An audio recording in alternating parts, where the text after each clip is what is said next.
भाई साहब Ben Stokes क्या बंदा है यार।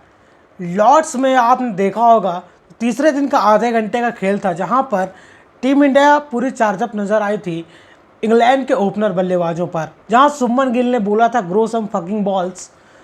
उसके बाद आप उठाकर देख लो, टीम इंडिया जो पहले चढ़ी हुई लग रही थी, दूसरा मुकाबला 336 रन से जीत कर आ रही थी, लेकिन लॉर्ड्स में जो आपने कारनामा किया और इंग्लैंड वह मुकाबला जीती, उसके बाद से कहीं टीम इंडिया खोई खोई नज़र आ रही है। टीम इंडिया के कप्तान शुभमन गिल कहीं खोए खोए नज़र आ रहे हैं। वहीं इंग्लैंड के जो कप्तान है बेन स्टोक्स, उसका कॉन्फिडेंस लेवल दिख रहा है, पूरी टीम में एक अलग कॉन्फिडेंस आया है और पूरी टीम एकजुट नज़र आ रही है। और चौथा टेस्ट मुकाबले में इंग्लैंड की टीम ने जिस तरह से बल्लेबाजी की है, आपके गेंदबाजों को रख रख के मारा है। आपका ऐसा कोई गेंदबाज नज़र नहीं आ रहा है जिससे लगे कि हाँ ये विकेट लेकर देगा। भाई साहब आपके गेंदबाजों को रख रख के तोड़ा है। सभी गेंदबाजों ने लगभग 100 रन दिए हैं। मोहम्मद सिराज और बुमराह को पहले दिन विकेट ही नहीं मिला। आज मोहम्मद सिराज ने 7वां विकेट लिया क्रिस वोक्स का। वहीं जसप्रीत बुमराह ने विकेट लिया है जेमी स्मिथ का, जो कि नंबर 6 का बल्लेबाज है। इसके पहले टॉप 6 में से कोई भी विकेट बुमराह और सिराज नहीं ले पाए। तो आप अंदाज़ा लगाओ कि आपकी गेंदबाजी किस लेवल पर जा रही है, आपके टीम मैनेजमेंट क्या कर रहा है, आपका कोच क्या कर रहा है, आपका कप्तान क्या कर रहा है कि आपने 6-6 गेंदबाज तो खिला लिए लेकिन आपसे 10 विकेट नहीं लिए जा रहे हैं।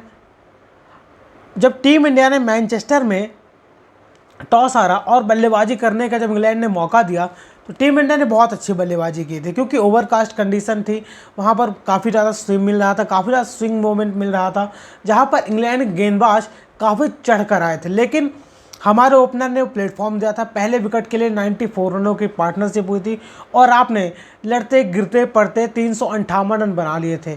तो जितने भी कमेंटेटर थे, चाहे वो स्टुअर्ट ब्रॉड हो गए, चाहे रिकी पॉन्टिंग हो गए, सब ने बोला था कि टीम इंडिया ने पार स्कोर बना लिया है। 358 रन यह ऐसा टारगेट होगा जहां से टीम इंडिया लीड भी ले सकती है और यह मुकाबला जीत भी सकती है। लेकिन ऐसा नहीं हुआ, क्योंकि इंग्लैंड के ओपनर ने आकर दूसरे दिन 166 रनों की पार्टनरशिप की थी पहले विकेट के लिए, जहां बेन डकेट ने 94 रन बनाए थे और जैक क्रॉली, जिसका बल्ला ही नहीं चल रहा था, जैक क्रॉली पर काफ़ी ज़्यादा सवाल थे, काफ़ी ज़्यादा उंगलियां उठी, तो उसने 84 रन बनाए।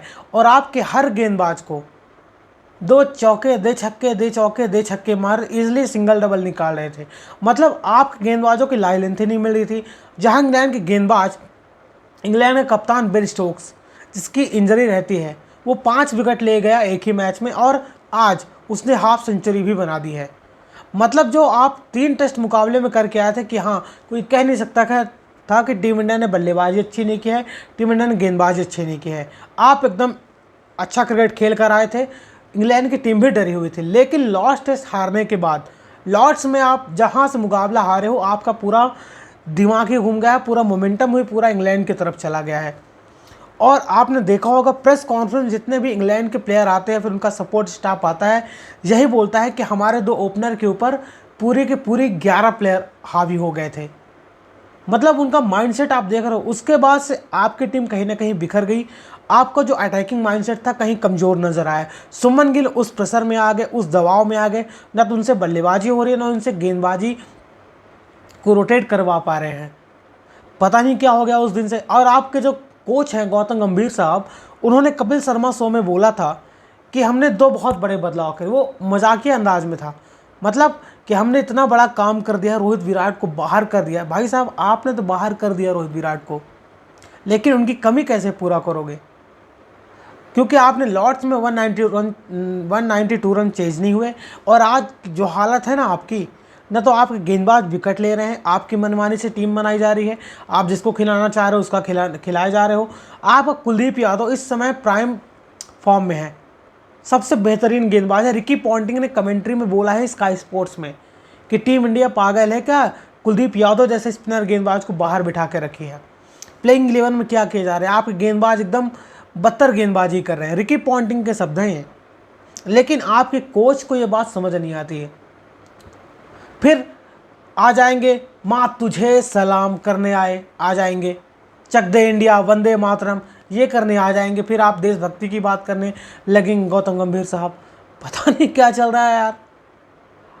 जो रूट 150 रन मार गया है आपके खिलाफ, 150 रन मार गया जो रूट।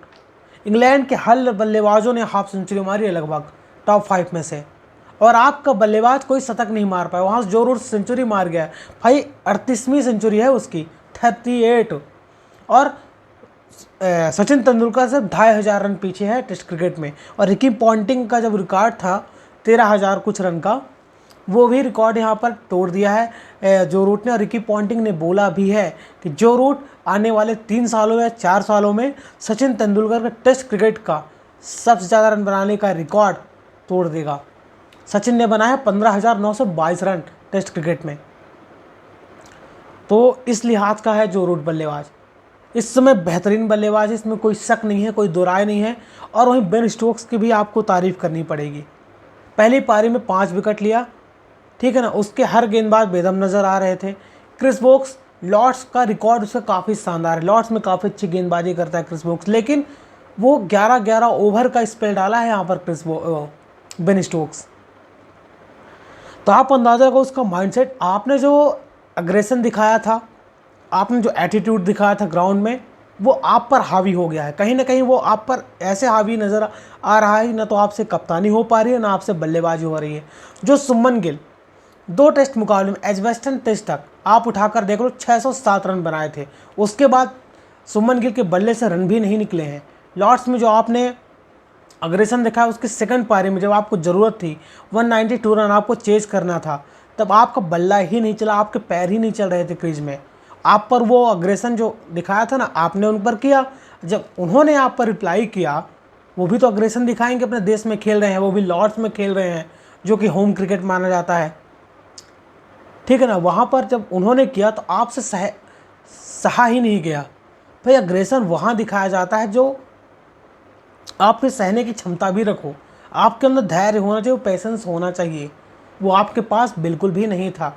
और जो चौथा टेस्ट मुकाबला मैनचेस्टर में चल रहा है ना, वहाँ पर भी कुछ ऐसे ही लक्षण लग रहे हैं। आपने पहली पारी में 358 रन तो बना लिया, लेकिन इंग्लैंड के आप ऑल आउट ही नहीं कर पाए हो। इंग्लैंड ने 186 रनों की आप पर लीड ले ली है। अगर यही लीड वो 250 रन तक ले लेंगे, ऐसा ना हो कि आप एक इनिंग से ही मुकाबला हारो, क्योंकि यहाँ से इंग्लैंड की हार तो आप एलिमिनेट ही कर दो। यहाँ से इंग्लैंड नहीं हार सकता है। यहाँ से 2 ही रिजल्ट पॉसिबल हैं, या मुकाबला ड्रा होगा या फिर इंग्लैंड की विन होगी। ज़्यादातर यही लक्षण नज़र आ रहे हैं, क्योंकि 2 दिन का खेल बचा हुआ है कि इंग्लैंड यह मुकाबला जीतेगा। अगर यह मुकाबला आप हार गए तो आप सीरीज भी गंवा दोगे। आप 5वें टेस्ट में फिर किस मुंह से आप ग्राउंड में उतरोगे, क्योंकि आपकी गेंदबाजी ही कमज़ोर नज़र आ रही है भाई साहब। बुमराह में वो दम ही नज़र नहीं आ रहा है। आज स्काई स्पोर्ट्स ने एक रिकॉर्ड दिखाया था बुमराह का इस सीरीज़ का, कि बुमराह ने इस मुकाबले में 140 के ऊपर गेंद ही नहीं फेंकी है। बुमराह का आप पेस देखते थे 140, 142, 145 तक डालते हैं बुमराह, लेकिन इस मैच में उनका पेस कितना था 138, उसके बाद 133, मतलब इतनी पेस गिर गई है बुमराह से। और एक बहुत शर्मसार करने वाला रिकॉर्ड था बुमराह के नाम पे, कि बुमराह ने इस सीरीज़ में 40% विकेट नंबर 6 से नीचे बल्लेबाजों के लिए है, उनका एवरेज है। आपने टॉप 5 में से 40% का एवरेज है आपका विकेट लेने का, वहीं आप टॉप 6 से टॉप 11 तक आ जाओ ना, तो वहाँ पर आपने 7 के इकॉनमी से विकेट लिए हैं, 7 का एवरेज है आपका। तो क्या दर्शाता है, स्काई स्पोर्ट्स तो आपको छोड़ेगा नहीं नीचे गिराने का, क्योंकि बुमराह जिस गति से गेंदबाजी कर रहे हैं और बुमराह का जो ग्राफ बढ़ता जा रहा है उनको देखा नहीं जा रहा है। लेकिन ये जो ग्राफ दिखाया गया है कि मतलब टॉप 5 में से बुमराह का एवरेज विकेट लेने का 40 का है, और टॉप 6 में से 11 तक में आपका एवरेज 7 का है, 7.7 का है। यही उल्टा होना चाहिए था, ये उल्टा होना चाहिए था, क्योंकि आपने देखा होगा जब जब बड़े मुकाबले आते हैं तो बुमराह विकेट ही नहीं ले पाते हैं। लॉर्ड्स में क्या आप सेकंड पारी उठाकर देख लो, वहाँ से बुमराह से विकेट ही लिया गया है। WTC फाइनल उठाकर आप देख लो, वहाँ विकेट ही नहीं लिया गया है। बहुत से लोग बुमराह पर सवाल उठा रहे हैं, क्योंकि बहुत बड़े बड़े टूर्नामेंट भी बुमराह मिस आउट कर देते हैं इंजरी के चक्कर में। T20 वर्ल्ड कप आप उठाकर देख लो, मतलब आप कहोगे क्या कहोगे, कैसे करोगे आप। मतलब बुमराह से गेंदबाजी जो आपका सबसे बड़ा वेपन है, आपका इस समय सबसे बेहतरीन गेंदबाज है, विश्व का नंबर 1 गेंदबाज है। जब आपका गेंदबाज ही विकेट नहीं लेगा तो टीम इंडिया कैसे मुकाबला जीतेगी? आप अंशुल कंबोज को ट्रोल कर रहे हो। अंशुल कंबोज की गेंदबाजी देख कर हंसी आ रही है भाई। उससे तेज तो कुणाल पांड्या गेंदबाजी करता है। आईपीएल में आपने देखा होगा, कुणाल पांड्या 2-4 कदम लेकर सीधे 121 122 की पेस से शॉर्ट पिच गेंदबाजी कर देता है, और उस पेस से यहाँ पर अंशुल कंबोज गेंदबाजी कर रहा था। अभी तक अंशुल कंबोज की मैंने बहुत तारीफ ही सुनी थी। इंडिया ए के लिए टूर में आया था इंग्लैंड, वहाँ पर अच्छी गेंदबाजी की थी। डोमेस्टिक में काफ़ी अच्छा रिकॉर्ड है उसका नाम। 8 मुकाबले खेले हैं, डोमेस्टिक में 34 विकेट हासिल किया और एक ही पारी में 10 विकेट लिए हैं। लेकिन यहाँ पर क्या हो गया अंशुल कंबोज? लोग बाग यहाँ तक कह रहे हैं कि अंशुल कंबोज एक भागता हुआ स्पिनर गेंदबाज है, क्योंकि स्पिन गेंदबाजी कर रहा है। इंग्लैंड के बल्लेबाज को बॉलर ही नहीं समझ रहे हैं। इंग्लैंड के बल्लेबाज उसको बॉलर ही नहीं समझ, रख रख के आगे बढ़ बढ़ के चौका मार रहा है बेन स्टोक्स। बेन डेकेट ने उसकी जमकर धुलाई की है। नई गेंद दी गई थी यहाँ पर अंशुल कंबोज को, बुमराह के साथ नई गेंद मिली थी उसको अंशुल कंबोज को। अंशुल कंबोज ने, हाँ, पहला विकेट अंशुल कंबोज ने ही लिया था, दूसरा विकेट। लेकिन उनकी गेंदबाजी देख के ऐसा नहीं, आप तो कुछ लोगों का मानना ये है कि अंशुल कंबोज से अच्छा तो आपका प्रसिद्ध कृष्णा ही था, उसके पास पेस था, 140 के ऊपर गेंदबाजी करता था। मतलब आपका स्टैंडर्ड यहाँ तक गिर गया है क्या? आपका स्टैंडर्ड गेंदबाजी में यहाँ गिर गया है क्या कि आपके पास गेंदबाज ही नहीं है? मतलब कैसे हो सकता है कि आपकी गेंदबाजी इतनी मजबूत थी? क्योंकि आज जो मैच जिस तरह हाल का है, जिस तरह लक्षण चल रहे हैं आपके मैनचेस्टर टेस्ट में, भाई आपको 2014, मुझे 2014 की सीरीज याद आ रही है। आप 4-1 से मुकाबला सीरीज हारे थे। 2018 भी मुझे बहुत याद आ रहा है, वहाँ पर भी आपको ऐसी ही हालत थी, ऐसे ही रगड़ रगड़ के इंग्लैंड के बल्लेबाजों ने आपके गेंदबाजों की धुनाई की थी और आप 20 विकेट नहीं ले पा रहे थे। 2014 में याद करो, एलिस्टर कुक पे 300 मार रहा था भाई, आपके गेंदबाज विकेट ही नहीं ले पा रहे थे, आप 20 विकेट ही नहीं ले पा रहे थे और बुरी तरह से आप सीरीज गंवाए थे। और जिस तरह का लक्षण नज़र आ रहा है, जिस तरह की आपकी गेंदबाजी नज़र आ रही है, आपका एटीट्यूड नज़र आ रहा है, तो मुझे लग रहा है कि यह सीरीज भी आप 4-1 से गंवाओगे, क्योंकि यह मुकाबला तो आप जीत नहीं सकते। हाँ, बहुत ही करिश्मा हो जाए, बारिश हो जाए, मुकाबला ड्रॉ हो जाए, या फिर आपके बल्लेबाजों के अंदर वो जोश आ जाए, क्योंकि टीम इंडिया में एक ही ऐसा बल्लेबाज है जो ऐसे एटीट्यूड के साथ आ सकता है कि मुझे मुकाबला जीतना, लड़ना है, वो है ऋषभ पंत। लेकिन वो भी इंजर्ड हो चुका है, बेचारे के पैर में चोट लगी है, फिर भी वो आपकी टीम के लिए लड़ रहा था। हाफ सेंचुरी मारी उसने, MVP है वो इस समय आपका। पता नहीं हमारी टीम मैनेजमेंट, हमारे कोच साहब क्या कर रहे हैं। आप अंदाज़ा लगाओ, आपने रोहित शर्मा, विराट कोहली को तो बाहर कर दिया, जो कि आप गौतम गंभीर से कई गुना बड़े बल्लेबाज हैं। इन्होंने टीम इंडिया के लिए पता नहीं कितने रन बनाए हैं, फैब 4 का हिस्सा भी थे। रोहित शर्मा यहाँ तक आपको T20 वर्ल्ड कप भी जिताया, इंडिया को चैंपियंस ट्रॉफी भी जिताया अपनी कप्तानी में, 5 बार IPL भी जिता चुका है रोहित शर्मा। लेकिन गौतम गंभीर, रोहित, विराट को बाहर करने के बाद कपिल शर्मा से उनका मजाक उड़ा रहे थे। ये शोभा नहीं देता है। फिर आप कर क्या रहो, फिर आप आ जाओगे माँ तुझे सलाम करने, हैं? फिर आप बोलोगे कि यहाँ पर रवि शास्त्री ने किया ही क्या है, एक ऑडी भर तो जीती है। आपने क्या कर लिया है? बांग्लादेश में आपने सीरीज जीती, टेस्ट मुकाबला, वो भी अश्विन अगर शतक नहीं मारता आप वो भी गवा देते। न्यूजीलैंड ने आपको 3-0 से पेला, BJT के आप 4-1 से हार गए, और जिस तरह के लक्षण हैं इंग्लैंड भी आपको पेल कर जाएगी। अब इतने सवाल उठ रहे हैं गौतम गंभीर के ऊपर, उनकी अप्रोच के ऊपर। जो गेंदबाज अच्छा गेंदबाजी कर रहा है उसको लेकर नहीं आते हैं, जो बल्लेबाज अच्छे परफॉर्मेंस दे रहा है उसको लेकर नहीं आते, अपनी पसंद और नापसंद के हिसाब से टीम खिलाते हैं। मैं ऐसा बिल्कुल भी नहीं सोच सकता। फिर आप बताइए, सुमन गिल का पहला ही टूर है, पहली बार कप्तान बने हैं और पहली बार उनको इंग्लैंड में कप्तानी करने का मौका मिला है। आप उसको क्रिटिसाइज़ नहीं कर सकते हो, क्योंकि चौथा ही मुकाबला है, वो इम्प्रूव करेगा। और मैं ही उम्मीद करता हूँ कि सुमन गिल इम्प्रूव करे, क्योंकि उन्होंने 2 मैचों में करके दिखाया था। 600 रन बना दिए थे उसने 2 मैचों में। दूसरे वाले एजवेस्टन टेस्ट में उसने लगभग 450 रन बना दिए थे दोनों पारी मिलाकर। उसको आप क्रिटिसाइज़ नहीं कर सकते, धीरे धीरे सीखेगा। लेकिन जो गौतम गंभीर साहब कर रहे हैं, प्लेइंग 11 में भरे जा रहे हैं बल्लेबाजों को, आपको 8 नंबर तक, 9 नंबर तक बल्लेबाजी करनी है। आपको अचार डालना है क्या 8 नंबर तक बल्लेबाजी का? जब आप 192 रन चेज नहीं हुए, 192 रन चेज नहीं हुए लॉर्ड्स में, तो 8 नंबर की बल्लेबाजी क्या करनी है आपको? वहाँ तो आपको चेज करना चाहिए था ना, आपके पास 8 नंबर तक बल्लेबाजी थी। घंटा आपसे वहाँ पर कुछ उखाड़ नहीं पाया, अब यहाँ बड़ी बड़ी बातें करने आ रहे हो। आपके पास कुलदीप यादव इतना अच्छा गेंदबाज है, मैच विनर खिलाड़ी है, प्राइम फॉर्म में है इस समय, इंडिया का सबसे बेहतरीन स्पिन गेंदबाज है इस समय, लेकिन आप उसको खिलाते हो नहीं हो। मोनी मॉर्कल प्रेस कॉन्फ्रेंस में आए थे, मोनी मॉर्कल ने बोला है कि कुलदीप यादव को हमको खिलाना चाहिए था, लेकिन हम बल्लेबाजी के चक्कर में कुलदीप यादव को नहीं खिला रहे हैं। तो कर लो बात, फिर देख लो, फिर ऐसे ही लक्षण होंगे आपके, आप ऐसे ही मुकाबला हारोगे। जिस पिच पर इंग्लैंड के गेंदबाज, वहाँ का बेन स्टोक्स, वहाँ का प्रॉपर ऑलराउंडर कप्तान 5 विकेट लेके जा रहा है, वहाँ से बुमराह से विकेट ही नहीं ले जा रहे हैं, सिराज से विकेट ही नहीं ले जा रहे हैं। आपका प्राइम तेज गेंदबाज बुमराह और सिराज नंबर 6 और नंबर 7 के बल्लेबाजों को आउट करके अग्रेसन दिखा रहे हैं। जो आपको टॉप, आपके ओपनरों को आउट करना चाहिए था, टॉप 4 में से किसी को आउट, जो रूट का अगर आप विकेट लेते, अग्रेसन दिखाते तो अच्छा लगता। मोहम्मद सिराज यहाँ पर क्रिस वोक्स का विकेट लेके ई कर रहा है, अग्रेसन दिखा रहा है। क्या मतलब अग्रेसन? आपके ऊपर 186 के रनों की वो लीड लग गई है। हाँ, अगर आप जो रूट का विकेट लेते पहला तो आप अग्रेसन दिखा सकते, शोभा देता आपके ऊपर, लेकिन फालतू का एटीट्यूड, फालतू का अग्रेसन, कोई इंटेंसिटी ही नज़र नहीं आ रही है यहाँ पर। आपके गेंदबाज एकदम पूरी तरह से एक्सपोज हो चुके हैं। जितने भी कमेंटेटर हैं, आप हिंदी कमेंट्री मत सुनो, क्योंकि हिंदी कमेंट्री में हमेशा ही बखान किया जाएगा आपके प्लेयरों का, ठीक है ना। आप स्काई स्पोर्ट्स में मैच देखा करो, वहाँ पर कमेंट्री सुना करो, इंग्लिश कमेंट्री सुना करो, वहाँ पर आपको सुनने को मिलता है कि हाँ प्लेयर में क्या खामियां हैं, पिच कैसी है, बल्लेबाजी लाइनअप कैसे कर रहे हैं, आपके बल्लेबाज कैसे परफॉर्मेंस कर रहे हैं, वहाँ पर अच्छा बताया जाता है। हिंदी कमेंट्री में क्या है, गुणगान किया जाता है यहाँ पर प्लेयरों का, ठीक है ना, इसीलिए बोलते हैं। रिकी पॉन्टिंग ने बोल दिया कि आप गेंदबाज ही नज़र नहीं आ रहे हैं, वो दम ही नज़र नहीं आ रहा है कि आप गेंदबाज कैसे परफॉर्मेंस कर रहे हैं।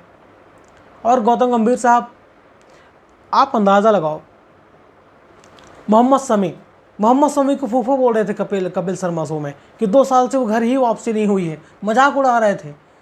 यही मोहम्मद शमी है जो इंग्लैंड में तिगनी का नाच नचाता था इंग्लैंड के बल्लेबाजों को।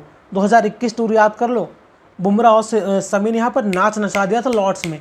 60 ओवर के अंदर इंग्लैंड बोरिया बिस्तर पैक करके गई थी, 60 ओवर में टीम इंडिया ने मुकाबला जीता था। ऐसे वो तो ऐतिहासिक पल था। बोला था ना विराट कोहली ने 60 ओवर में करना है, गाली दे के बेन स्टोक्स में गाली का वो शब्द है, समझ रहे हो आप। वो ऐसा गेंदबाज था, लेकिन आपके पास ऐसे गेंदबाज ही नजर आ रहे हैं। अंशुल कंबोज खिलाड़ी जिसके पास पेस ही नहीं है, उसको क्रिटिसाइज मत करो, उसका पहला ही मुकाबला है भाई, पहला ही मुकाबला खेल रहा है। कहीं हर्षित राणा को टीम में लेकर आ जाते हैं, कहीं वॉशिंगटन सुंदर खिलाए जा रहे हैं। आपका प्राइम गेंदबाज, जब आपको फिर 12 नंबर तक आप बल्लेबाजी करा लो भाई, आप ऐसे मिक्स करें। मतलब इनको पता क्या चाहिए गौतम गंभीर को, कि हमारी 8 नवंबर तक बल्लेबाजी हो, जो 1-2 विकेट ले 30-40 रन बना दे। ऐसा नहीं चलता है, ये टेस्ट क्रिकेट, ये T20 क्रिकेट नहीं है, ODI क्रिकेट नहीं है, जहाँ पर आपके ऑलराउंडर्स काम करके देते हैं। विराट कोहली को याद कर लो, विराट कोहली जैसा कप्तान टेस्ट क्रिकेट में भी टीम इंडिया में पैदा नहीं हुआ है, कोई इंडिया में कोई पैदा नहीं हुआ है। जो विराट कोहली करके गया है ना, वो उनको उसके लिए ताली बनती है। आपने कुछ नहीं किया है, कुछ उखाड़ा नहीं है, फिर बोलते हैं कि हमने रोहित शर्मा विराट कोहली को बाहर निकाला टीम से, इतने बड़े बड़े बदलाव कर दिए। घंटा कर दिया है, आपने बदलाव किया है तो आपको जीतना चाहिए था, यहाँ पर दिखाना चाहिए था कि हाँ हमने बदलाव किया है तो हम ऐसी परफॉर्मेंस दे रहे हैं ना। तो आपसे बल्लेबाज 192 रन चेज नहीं हुए, और यहाँ आपकी गेंदबाजी एकदम बेदम नज़र आ रही है। और विराट कोहली कप्तानी में आप उठाकर देख लो, जब से विराट कोहली 2014 में कप्तानी किया, वो एटीट्यूड लेकर आया था, वो अग्रेसन लेकर सामने वाली टीम के हर एक प्लेयर, कप्तान तक थरथराता था विराट कोहली के नाम से कि इसको अग्रेसन मत दिखाना। ऐसे ऐसे करके आता था विराट कोहली, याद ही होगा आपको। वो इंटेंसिटी, वो अग्रेसन कहीं ना कहीं मिसिंग नज़र आ रहा है। आप ड्रेसिंग रूम में बैठ के शोक मना रहे होंगे गौतम गंभीर साहब, क्या करोगे आप? इस इंटेंसिटी के साथ आप मुकाबला खेलने आए हो। आपके गेंदबाजों को रख रख के पिटाई की है इंग्लैंड के बल्लेबाजों ने, भरता बना दिया है, आपको बुरादा निकाल दिया एकदम से। फिर आप आ जाओगे गुणगान करने प्रेस कॉन्फ्रेंस में आकर कि जो मैं करता हूँ देश के लिए करता हूँ, माँ तुझे सलाम, चक दे इंडिया। है क्या कर लिया आपने टीम में? नहीं, आप पर बहुत ज़्यादा सवाल हैं।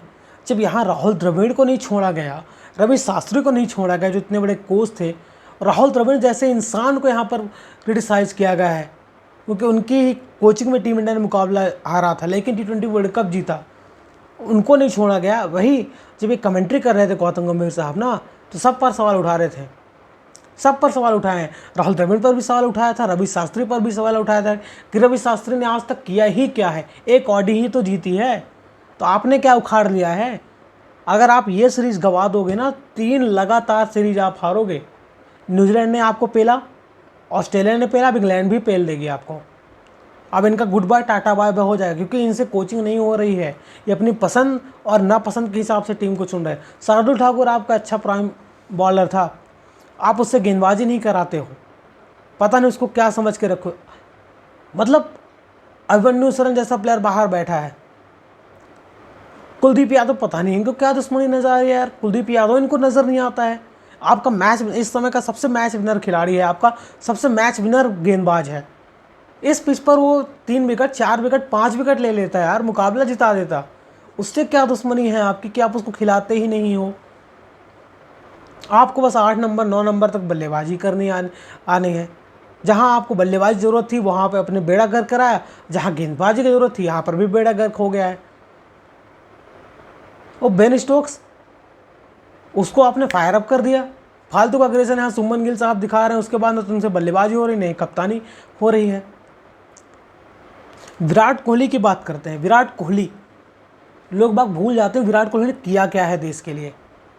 विराट कोहली ने कप्तानी कैसे की, विराट कोहली ने एटीट्यूड कैसे लेके आया था, अग्रेशन कैसे लाया था टीम इंडिया में।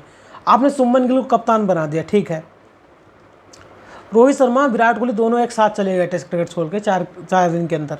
अगर आपको बदलाव ही करना था तो विराट कोहली को 1 साल के लिए टीम का कप्तान बना देते, उसके अंदर वाइस कैप्टन बना देते सुमन गिल को।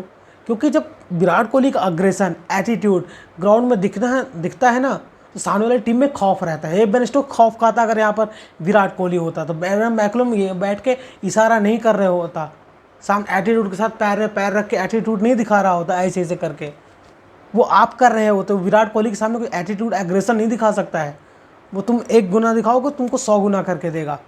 वो था विराट कोहली।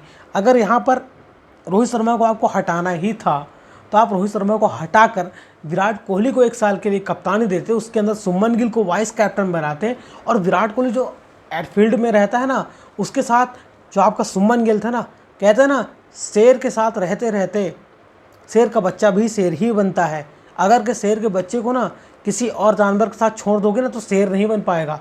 शेर का बच्चा शेर के साथ ही रहकर शेर बनता है, वो अग्रेशन आता है, वो विराट कोहली ही कर सकता था। अगर विराट कोहली यहाँ पर बनाया जाता, बहरहाल मतलब आपको बता रहा हूँ, एग्जाम्पल दे रहा हूँ, विराट कोहली जिस इंटेंसिटी के साथ कप्तानी करता था, अग्रेशन दिखाता था, अगर सुमन गिल उसके अंदर वाइस कैप्टन होता, उसके साथ साथ जायसवाल होता, उसके अंदर साई सुदर्शन होता, केएल राहुल होता, ऋषभ पंत होता, वो एटीट्यूड पास होता, वो सामने वाले अपने कप्तान को देखता भाई कैसा एटीट्यूड। आपने बेचारे बच्चे को भेज दिया यार, बेन स्टोक्स के सामने वो कच्चा चबा जाएगा। बेन स्टोक्स के सामने बच्चा ही है सुमन गिल, सीखेगा, हाँ आने वाले टाइम इंप्रूवमेंट होगा सुमन गिल के, लेकिन अभी तो बच्चा है ना, वो अभी तो बच्चा ही है। वो पहला ही सीरीज वो बतौर कप्तान खेल रहा है, उसने बल्लेबाजी भी अच्छी की है, 650 रन उसने बनाए हैं, कोई याद नहीं रखेगा ऐसे में। अगर आप मुकाबला हारोगे, आपके गेंदबाज विकेट ही नहीं लेंगे, आपकी ऐसी लचर बैटिंग होगी, आपसे लचर फील्डिंग होगी, तो फिर किस बात के लिए आपको याद किया जाएगा। गौतम गंभीर पर पूरे सवाल उठते हैं, पूरी उंगलियां उठती हैं, क्योंकि जिसको गौतम गंभीर ने, अब तक लोग बाग यही सवाल कर रहे हैं कि गौतम गंभीर की वजह से यहाँ पर रोहित विराट ने संन्यास लिया, अश्विन ने संन्यास लिया। और आप ये अंदाज़ा लगाओ, सरफराज खान न्यूजीलैंड के खिलाफ किसी बल्लेबाज ने रन नहीं बनाए थे, लेकिन वहाँ पर 150 रन बनाए थे, सरफराज खान ने उसको टीम में शामिल नहीं किया। इस समय श्रेयस अय्यर प्राइम फॉर्म में चल रहा है, ठीक है ना, आप उसको टीम में नहीं चुनते हो यार, पता नहीं कि आपसे क्या दुश्मनी है। केकेआर में आपका कप्तान था, आपकी कोचिंग में उसने केकेआर को चैंपियन बनाया, पूरा क्रेडिट गौतम गंभीर साहब ले गए। क्या गौतम गंभीर फील्ड पे आते थे कप्तानी करने के लिए? गौतम गंभीर फील्ड में आते थे कप्तानी करने के लिए? श्रेयस अय्यर ही कर रहा था ना। उसने पंजाब को देखो फाइनल खिला दिया, और अपनी बल्लेबाजी से फाइनल खिलाया उसने। मुंबई इंडियंस के खिलाफ आप मुकाबला याद करो, एलिमिनेटर घोड़े लगा दिए थे उसने मुंबई इंडियंस के। अंबानी देखते रह गए थे कि कौन सा बल्लेबाज आ गया भाई। अकेले दम से वो रख रख के बुमराह और ट्रेंट बोल्ट को छक्के चौके मार रहा था, वहाँ से मुकाबला जिताया है। उस माइंडसेट का प्लेयर था श्रेयस अय्यर। आपने उसको टीम में नहीं चुना है, आप अपनी पसंद और नापसंद के हिसाब से टीम चुनते हो, फिर यही तो होंगे लक्षण। आप दूसरे पर कैसे सवाल उठा सकते हो? जब यहाँ राहुल द्रविड़ को नहीं बख्शा गया, कोचिंग में क्रिटिसाइज़ किया गया, रवि शास्त्री को क्रिटिसाइज़ किया गया, जितने भी कोच थे सबको क्रिटिसाइज़ किया, तो आप किस खेत की मूली हो? आप तो लेजेंड हो नहीं कि आप, हाँ आपने 2007 वर्ल्ड कप जीता है, आपने 2011 वर्ल्ड कप जिताने में मदद की है, लेकिन रोहित विराट तो आपसे भी बड़े बल्लेबाज हैं ना। जो जितना इन्होंने किया है उतना तो आपने नहीं किया है जो रोहित विराट करके गए हैं। लेगेसी छोड़ के गए हैं भाई साहब ये। आपने उनको ऐसे ऐसे निकाल दिया, तो अगर आप भी ऐसे नहीं हारोगे तो आपको भी ऐसे ऐसे करके निकाल दिया जाएगा, क्योंकि सवाल तो उठेंगे। आपने घर में पिल गए, अब इंग्लैंड में पिल जाओगे, सवाल तो उठने जायज़ हैं। अब जो मांग उठेगी यहाँ पर कोच बदलने की, जायज़ है। विराट कोहली की कप्तानी में आपने 68 मुकाबले खेले हैं, 68 मुकाबले टीम इंडिया ने खेला है विराट कोहली की कप्तानी में। 40 मुकाबले जीते हैं, 40 मुकाबले विराट कोहली कप्तानी में जीता है। 16 मुकाबले आप विदेशों में जीते हो यार, 16 मुकाबले आपने विदेशों में जीता है, 16 मुकाबले, और 24 मुकाबले आपने घर में जीता है। आप अंदाज़ा लगाओ, विराट कोहली इस एटीट्यूड का प्लेयर था, इस माइंडसेट का प्लेयर था। विदेशों में आपने मुकाबला जीतना शुरू किया और विदेशों के आंख में आंख डालकर बताया कि बेटा तो अपनी औकात में रहो, अपनी हद में रहो, ज़्यादा चढ़ने की कोशिश मत करो। अब विराट कोहली की ही कप्तानी में उसने तेज़ गेंदबाजों की लाइन लगा दी थी, चाहे वो बुमराह रहे हो, मोहम्मद शमी, उमेश यादव, ईशांत शर्मा, भुवनेश्वर कुमार, ऐसे ऐसे गेंदबाज खिलाए जो मैच विनर खिलाड़ी था, अकेले दम से मैच को जिताता था। वो ऐसा नहीं करता था कि उसको 8 नंबर तक बल्लेबाजी चाहिए थे। विराट कोहली ने इंस्ट्रक्शन दिया था, विराट कोहली ने टीम में बोला था, मुझे प्रॉपर 6 बल्लेबाज और 5 मैच विनर गेंदबाज चाहिए। ये नहीं करता था कि मुझे 7 नंबर पर भी ऑलराउंडर चाहिए, 8 नंबर पर भी ऑलराउंडर चाहिए, 9 नंबर पर भी ऑलराउंडर चाहिए। नहीं, विराट कोहली ने बोला था मुझे 6 नंबर तक प्रॉपर बल्लेबाज, वो विकेट कीपर बल्लेबाज हो, वो भी बल्लेबाजी करे, और 5 मैच विनर गेंदबाज चाहिए जो प्रॉपर गेंदबाज हो। टेस्ट मुकाबला आप तभी जीतते हो, ये माइंडसेट था विराट कोहली का। उसने ऐसे ही विदेशों में आपको नहीं जिताया है। 2018 बीडीटी आपको जिताया, 2021 बीडीटी आपने जिताया, और 2021 में ही इंग्लैंड दौरे में जाकर आपने 2-1 लीड किया था, 2-1 से सीरीज़ लीड किया था। वो कोविड के चक्कर में आप वापस आ गए थे और अगले साल गए तो आप मुकाबला हारे हो, तो भी सीरीज़ 2-2 की बराबरी पर थी। वहाँ पर आप बेइज्जत नहीं हुए थे, आपने इंग्लैंड में घुसकर इंग्लैंड को निस्तानाबूद किया था, उस लिहाज का विराट कोहली था। और गौतम गंभीर साहब यहाँ मुस्कुरा रहे कि हमने रोहित शर्मा विराट कोहली को बाहर निकाला है। पता नहीं क्या करने जा रहे हैं। अंशुल कंबोज को लोग बाग रगड़ रहे हैं, नया बच्चा है वो। शुभमन गिल को रगड़ रहे हैं, यहाँ पर ट्रोलिंग चल रही है। यहाँ तो गौतम गंभीर सेलेक्टर पर भी सवाल उठते हैं यार। आप अंदाज़ा लगाओ, शुभमन गिल पहली बार कप्तानी कर, क्या शुभमन गिल ने टीम बनाई होगी? क्या शुभमन गिल ने प्लेइंग 11 रखा होगा? मान ही नहीं सकता कि शुभमन गिल की चल रही हो इतनी टीम में, मान ही नहीं सकता।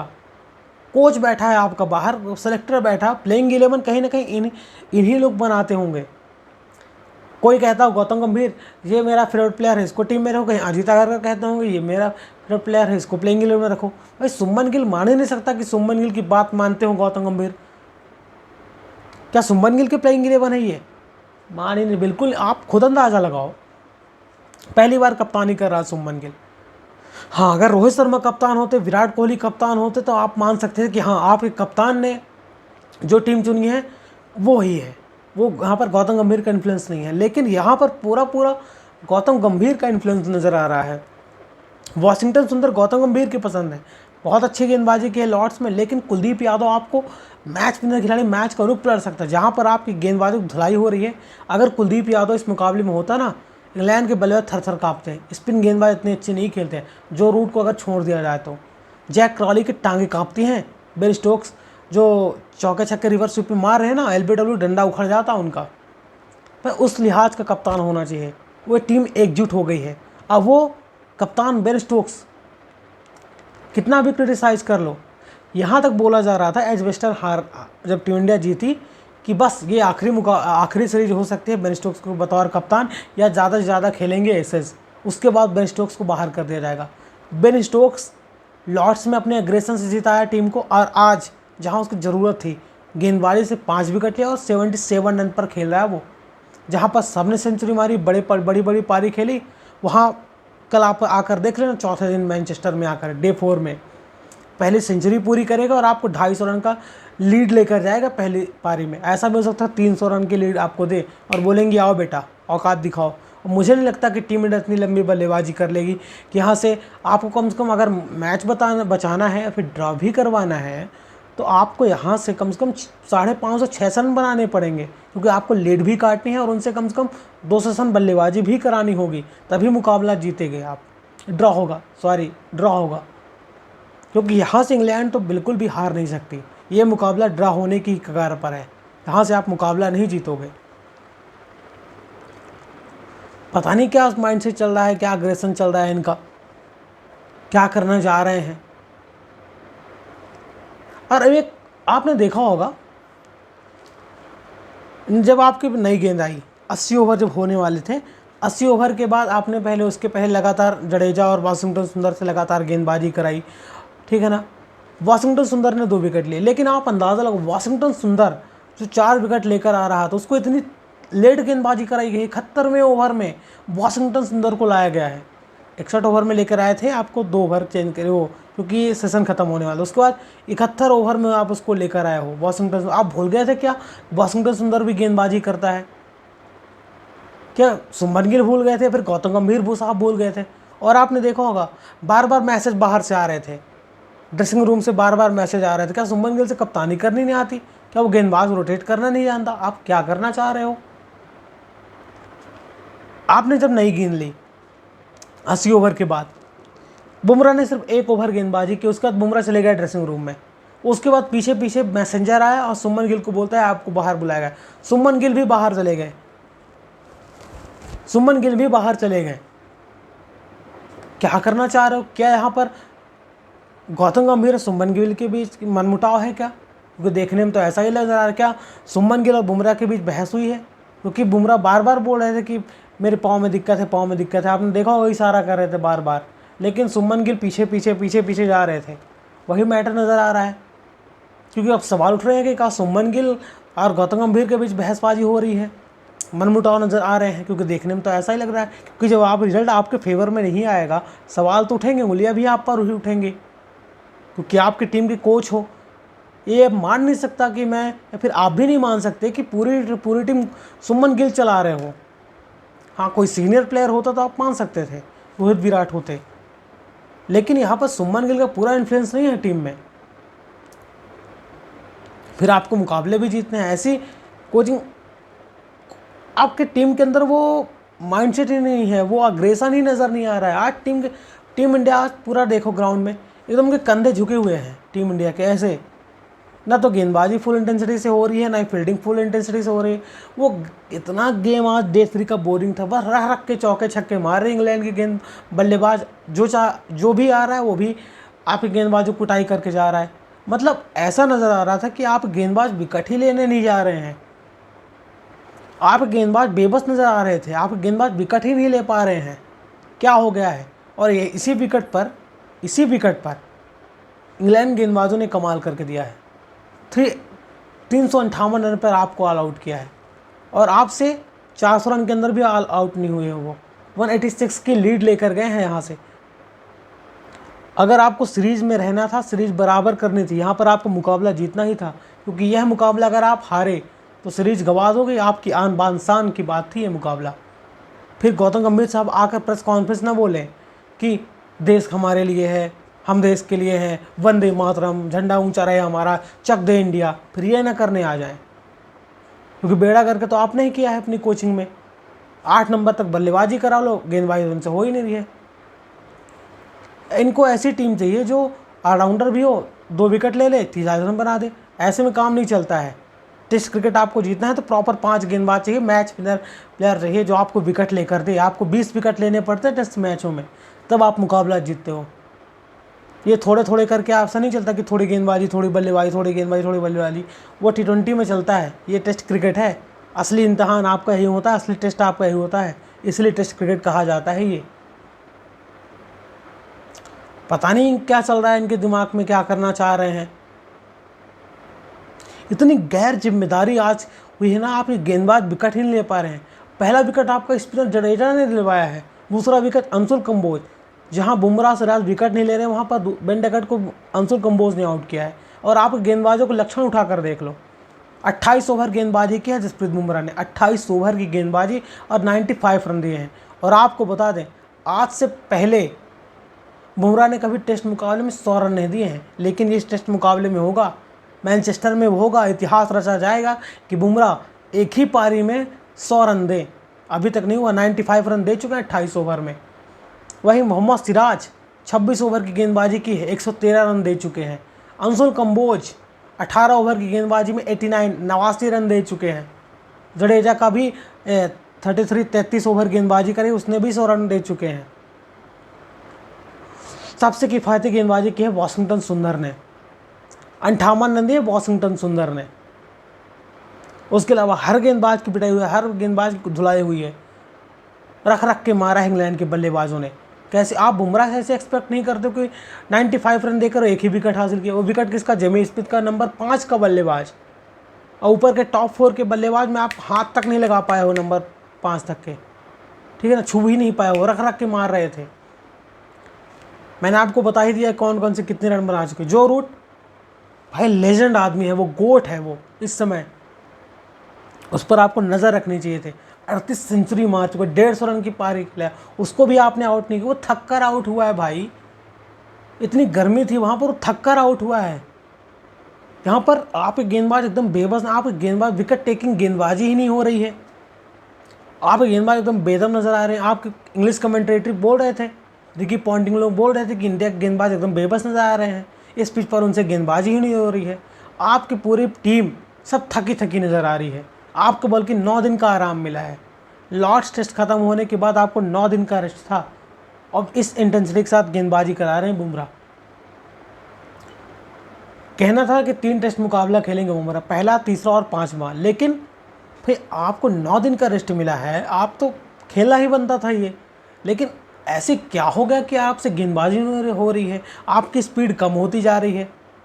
कहीं आप हर बार आपने देखा होगा, हर गेंदबाज एक स्पेल करता है, फिर बाहर आता है, फिर आता है, फिर बाहर आता है, फिर आता है, फिर बाहर आता है। वही बेन स्टोक्स को उठाकर देख लो, वो बंदा टांग पकड़ रहा है, कमर खींच रही है उसकी, काफ में दर्द हो रहा है उसकी, फिर वो लड़ा पड़ा है, लगातार स्पेल कर रहा है, लगातार। लॉर्ड्स में भी 11-11 ओवर का स्पेल डाला है भाई। आप गेंदबाजी में ऐसा कौन है गेंदबाज जो लगातार 11 ओवर कर सके? 7-8 ओवर मान सकता है मोहम्मद सिराज कर देगा, क्योंकि उसका माइंडसेट ऐसा है। आज गेंदबाजी मोहम्मद सिराज ने की है, भले ही विकेट उसको एक ही मिला है, लेकिन लग रहा था कि हाँ वो कुछ करना चाह रहा है, कुछ दिखाना चाह रहा है, लगा पड़ा है। लेकिन और गेंदबाज आपको बेबस नज़र आए हैं। अगर वॉशिंगटन सुंदर ने आज 2 विकेट नहीं लिए होते ना, वॉशिंगटन सुंदर ने जो आकर 2 विकेट ले लिए, ओली पोप को आउट किया, वो पार्टनरशिप तोड़ी, तभी आप बचे हो इस मुकाबले में। बचे नहीं हो फिर भी, मतलब आप ऑल आउट ही नहीं कर पाए। कल आपकी धुलाई हुई, पहले विकेट के 166 रनों की पार्टनरशिप कर गए बेन डकट और जैक क्रॉली। 225 रन बनाए थे कल इंग्लैंड ने 2 ही विकेट के नुकसान पर, और आज आप 5 ही विकेट ले पाए हो। 5 ही विकेट आप ले पाए हो। लंबे पार्टनरशिप के इंग्लैंड के बल्लेबाजों ओली पोप और जो रूट के बीच 140 रनों की पार्टनरशिप हुई है, और जो रूट और बेन स्टोक्स के बीच 100 रन के ऊपर की पार्टनरशिप हुई है। वो जो रूट थक कर आउट हुआ है, और अभी तक आपने देखा होगा बेन स्टोक्स से बल्लेबाजी से रन नहीं बन रहे थे। हाँ, गेंदबाजी में कमाल कर रहा था, लेकिन लॉर्ड्स के बाद आप उठाकर देख लो, दूसरी पारी में बेन स्टोक्स ने लड़ते पड़ते 33 रन बनाए, 33 रन बनाए, तो बहुत कीमती रन थे।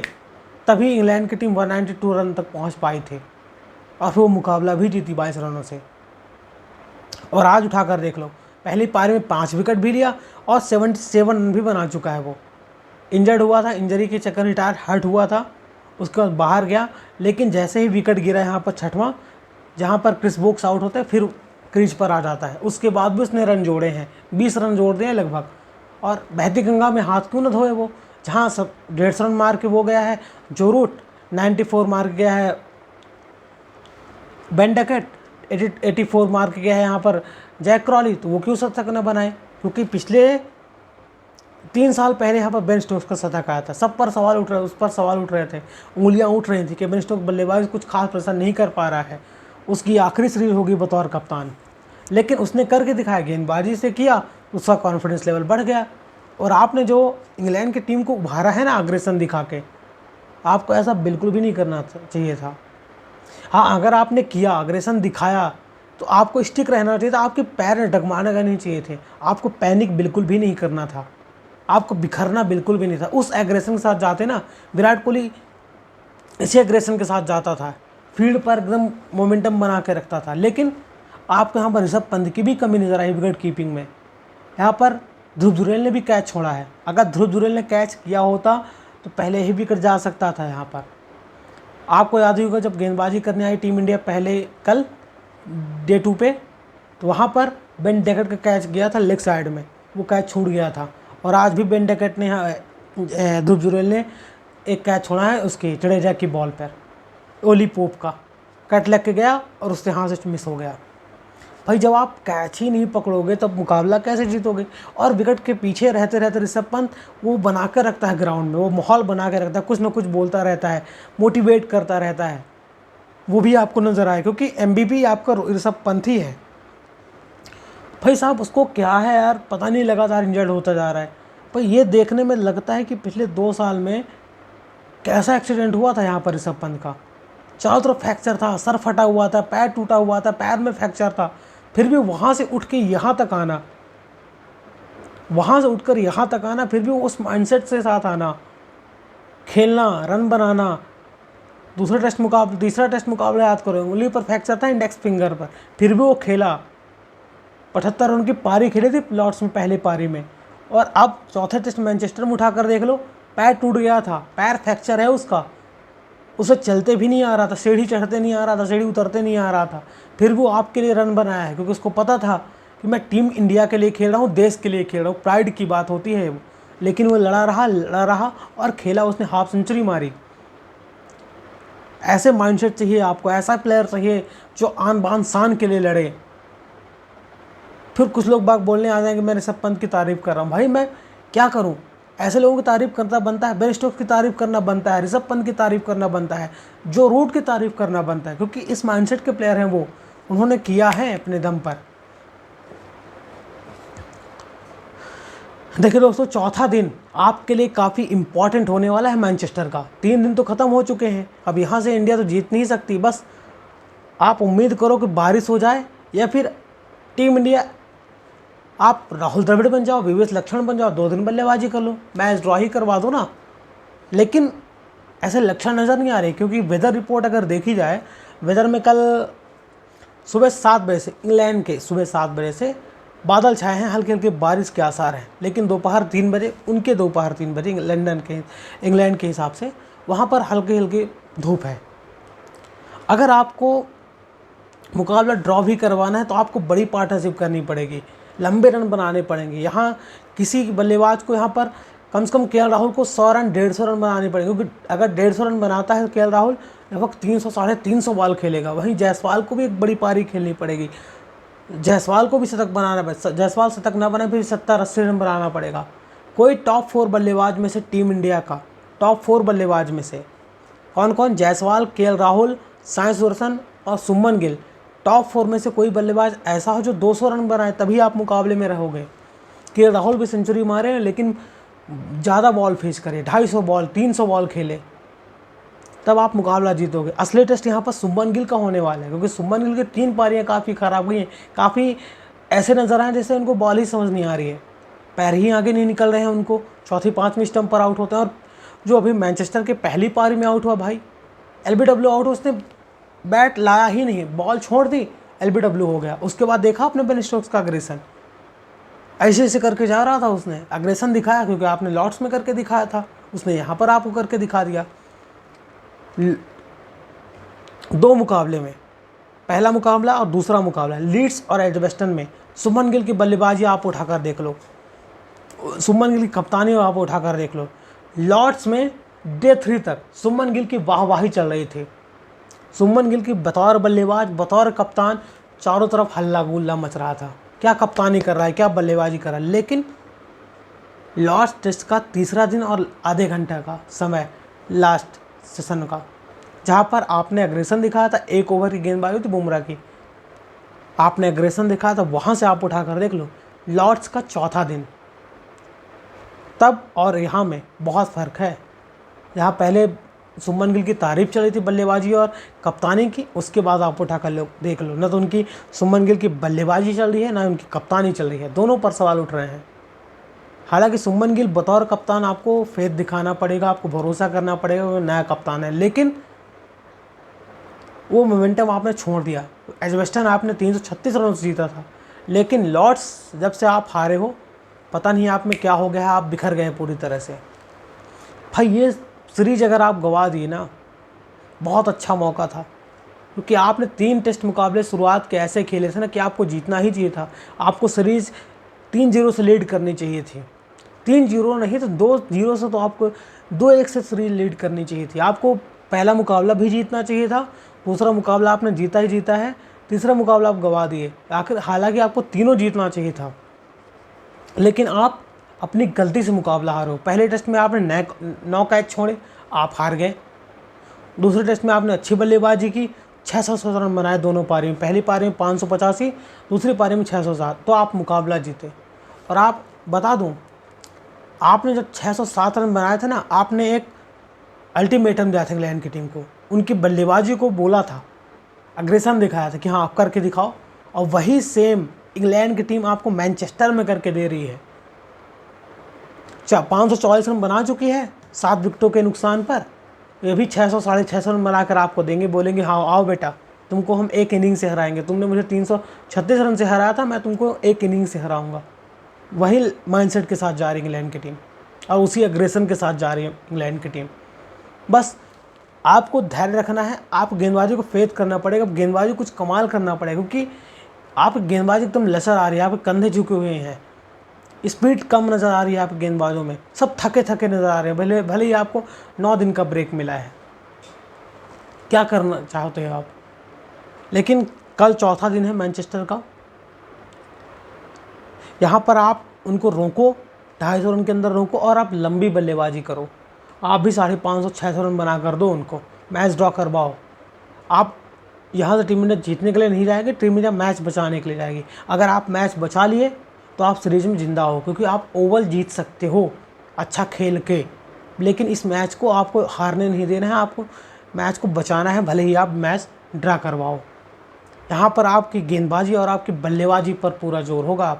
बस आपको आते ही इनके 3 विकेट लेना है, ठीक है ना, फिर आपको लंबी बल्लेबाजी करनी है, 550-600 रन बना कर दो ना, फिर बोलो कि आओ। बस आपको मैच बचाना है। अगर आप मैच हार गए तो आप सीरीज गंवा दोगे, 3-1 तो पीछे हो जाओगे, अगला मुकाबला भी हार जाओगे, आपका कॉन्फिडेंस लेवल ही लो हो जाएगा। यह मुकाबला हार गए तो फिर आप किस मुंह से आओगे, क्योंकि बुमराह भी अगला मुकाबला नहीं खेलेगा, आपके गेंदबाज पहले ही इंजर्ड चल रहे हैं, आकाशदीप और अर्शदीप, नीतीश रेड्डी तो पहले ही बाहर हो चुके हैं, फिर क्या करोगे आप। बस आपको कल अच्छे से आना है, थोड़ा सिंपैथी के साथ आना और जोश के साथ आना। आपका माइंडसेट एकदम लो नहीं होना चाहिए। यहाँ पर आपको कल आप इस इंटेंसिटी के साथ आओ। पहला स्पेल यहाँ बुमराह 140-145 की रफ्तार से गेंदबाजी करे, आते ही विकेट चटकाए ना, वो आपका, अगर आप विकेट ले गए, आपने इनको 1 घंटे के अंदर ऑल आउट कर दिया कल डे 4 के पहले सेशन में, तो आपको भी कॉन्फिडेंस आएगा, आपके बल्लेबाजों को भी कॉन्फिडेंस आएगा, क्योंकि आप प्लेयर थक चुके हैं ना। 115 ओवर टीम इंडिया ने किए हैं, सभी फील्ड में थे, सब थक चुके हैं, उनको भी आज का रेस्ट मिला होगा, रेस्ट मिलेगा, लेकिन कहीं ना कहीं वो थकान तो रहेगी ना। फिर टीम इंडिया के बल्लेबाजों का यहाँ पर बोलबाला होना चाहिए, टीम इंडिया पर बल्लेबाजों पर पूरा प्रेशर जाएगा। लेकिन यह मुकाबला भाई साहब बहुत मुश्किल लग रहा है कि टीम इंडिया जीते।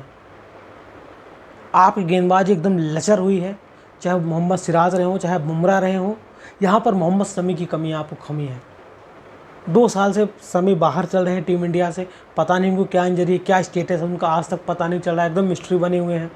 वहीं आपके जो इसके फ्रंट लाइन गेंदबाज थे जो रो में पीछे लगे हुए। मुकेश कुमार पता नहीं कहाँ चले गए अचानक से। यहाँ पर T20 ODI और टेस्ट तीनों में डेब्यू किया था लगातार। उसके बाद 4 महीने के अंदर पता नहीं कहाँ चले गए। हर्षित राणा वहाँ से वापस आ गए। हरदीप सिंह आपको 4 टेस्ट मैच में आपने खिलाया नहीं, पता नहीं वो एक भी मुकाबला नहीं खेला, उसको कैसे इंजरी हो गई। हरदीप सिंह को आप बाहर बिठा के रखे हो। कुलदीप यादव आपका सबसे बेहतरीन गेंदबाज, इस समय वर्ल्ड का सबसे बेहतरीन स्पिन गेंदबाज, उसको आप बाहर बिठा के रखे हो। पता नहीं किस माइंडसेट के साथ ही जा रहे हैं ग्राउंड में उतरने के लिए, क्या करना चाह रहे हैं।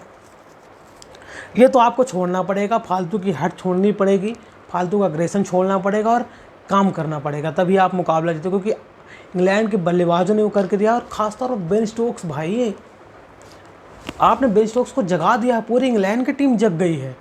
कोई भी आता है यही बोल के जाता है कि पूरी की पूरी इंडियन टीम 2 प्लेयरों पर चढ़ गई थी, उनको मोटिवेशन की ज़रूरत थी, वो मोटिवेशन मिल गया। क्योंकि आप अंदाज़ा लगाओ, जब ये मैटर नहीं हुआ था, लफड़ा नहीं हुआ था लॉर्ड्स में, आपने अग्रेसन नहीं दिखाया था, तब उनके कंधे झुके हुए थे।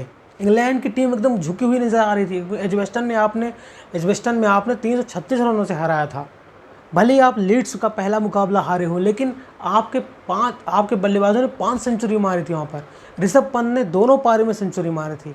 पहली बार ऐसा हुआ था किसी इंडियन विकेट कीपर बल्लेबाज ने जाकर विदेश में दोनों पारी में सेंचुरी मारी हो, वो आप करके आए थे। तब तक इंग्लैंड की टीम एकदम लचर नज़र आ रही थी, कप्तान के कंधे झुके हुए थे, लेकिन उनको आपने जोश दे दिया, आपने एग्रेशन दिखाया, वहीं से पूरी टीम इकट्ठी हो गई।